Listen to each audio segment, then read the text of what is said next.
ଆଜି ଯାହାର ମୂଲ୍ୟ ଏବେ ତୁମ ପାଖରେ ନାହିଁ, କାଲି ହୁଏତ ତା'ର ସବୁଠାରୁ ବେଶୀ ଆବଶ୍ୟକତା ପଡ଼ିପାରେ।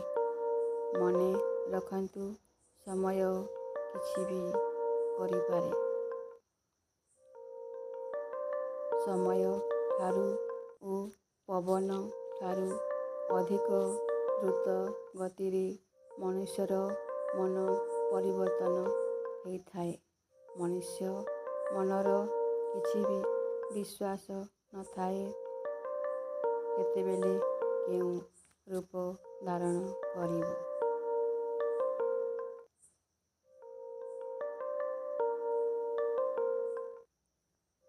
ମହୁ ପରି ମିଠା କଥାବାର୍ତ୍ତା କରୁଥିବା ଲୋକ ବେଳେବେଳେ ମହୁମାଛି ପରି ଆଘାତ ମଧ୍ୟ ଦିଅନ୍ତି। ମନେ ରଖିବେ,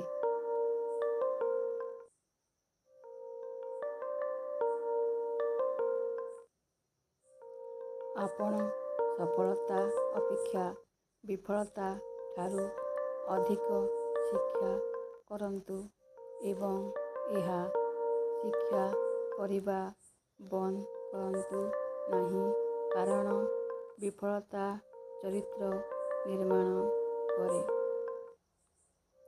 ନିଜ ସ୍ୱପ୍ନକୁ ପାଇବାକୁ ହେଲେ ଖାଲି ସ୍ୱପ୍ନ ଦେଖିଲେ ହେବନି, ସ୍ୱପ୍ନ ପଛରେ ପାଗଳ ହେବାକୁ ପଡ଼ିବ।